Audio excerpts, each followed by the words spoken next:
Hello friends, இப்போ பார்த்தீங்கன்னா என் கையில் ஒரு கார் செட்டு தாங்க ஒன்று இருக்குது. இந்த செட்டில் எதாவது ஃபால்ட்டுன்னு கேட்டிங்கன்னா, இந்த செட்டில் எந்த விதமான ஃபால்ட்டும் இல்லை. இது நல்ல குட் ஒர்க்கிங் கண்டிஷன் செட்டு தான் இது. அப்புறம் அதை நான் காட்டுறேன்னு பார்த்தீங்கன்னா, இந்த செட்டில் அந்த பின்னாடி போடுற அந்த சாக்கெட்டு தாங்க மிஸ் ஆகுது. அந்த பின் இருந்தால் தான் நம்ம அந்த ஸ்பீக்கர், பவர் சப்ளைலாம் கொடுத்து கனெக்ட் பண்ண முடியும். அந்த பின்னு தாங்க இதில் இப்போ மிஸ் ஆகுது. நீங்களும் நிறைய பேர் இந்த மாதிரி ஓல்டு மார்க்கெட்டில் இந்தமாரி செட்டுலாம் வாங்கி வச்சுருப்பீங்க. பின்னு இல்லாத வாங்கியிருந்தீங்கன்னா அவங்களுக்கான வீடியோ தான் இது.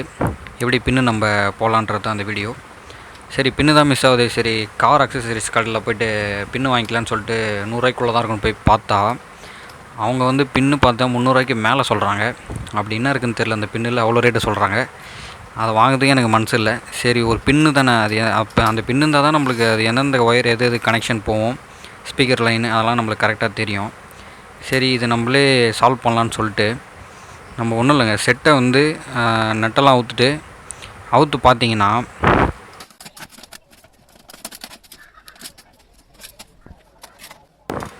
பாருங்கள் ஃப்ரெண்ட்ஸ், போர்டில் பாருங்கள்.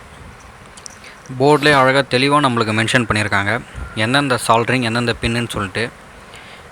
அப்படியே நம்ம சாக்கெட்டுக்கான பின்னு தான் நம்ம இப்போ கண்டுபிடிக்கணும். அப்படியே நம்ம சாக்கெட்டை பார்த்துட்டு அதை அப்படியே போர்டில் சால்ட்ரிங் பண்ணியிருப்பாங்க.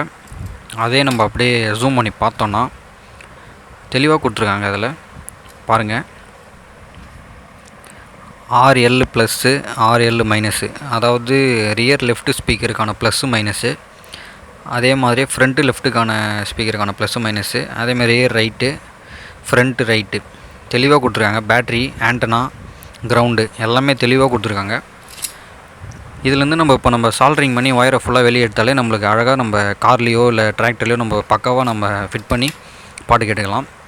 இதுக்கோசம் இப்போ நம்ம 300-400 ரூபாய்க்கு மேலே சொல்கிறாங்க அந்த பின்னு அப்படி அதுவும் அந்த ஒயரை தான் வெளியே எடுத்துன்னு வரப்போகுது. அதை போய் அவ்வளோ ரேட்டு சொல்கிறாங்க. அதை நம்மளுக்கு கொஞ்சம் மனசு ஊற்றிச்சு. சரி, நம்மளே கட்டி பார்த்தா நம்மளே கண்டுபிடிச்சலான்ற ஒரு ஐடியாவில் கட்டி பார்த்தா ஈஸியாக இருக்குது. இதில் நீங்களும் இது மாதிரி செட்டு வச்சுருந்தீங்கன்னா ஒரு தாட்டி செட்டை அவுத்து இந்தமாரி ட்ரை பண்ணி பாருங்கள். இதில் மென்ஷன் பண்ணியிருப்பாங்க. அப்படி மென்ஷன் பண்ணலைன்னா இந்த பழைய செட்டு சேர் பண்ணுற டிவி கடையில் எதுவுமே கொடுத்தோன்னா அவங்களே லைன் ஈர்த்து தந்துடுவாங்க. பின்னு ரேட்டு கம்மியாக தான் வாங்கிக்கிங்க. அப்படி அதிகமாக இருந்தால் நான் சொல்கிற மாதிரி ட்ரை பண்ணி பாருங்கள். இதே வாரண்ட்டி உள்ள செட்டு அதுமாதிரி செட்டெல்லாம் நீங்கள் இந்தமாரி ட்ரை பண்ணாதீங்க. ஏன்னா அது வாரண்ட்டி இருக்கும். அது ஸ்டிக்கர் பிச்சிட்டிங்கன்னா அது வாரண்ட்டி க்ளைம் பண்ண முடியாது. ஓகே ஃப்ரெண்ட்ஸ், வீடியோ யூஸ்ஃபுல்லாக இருந்தால் ஒரு லைக் பண்ணுங்கள். இல்லை எதாவது டவுட் இருந்தால் கமெண்ட் பண்ணுங்கள். மேலும் இது மாதிரி வீடியோஸ்லாம் வேணால் நம்ம சேனலை சப்ஸ்கிரைப் பண்ணுங்கள்.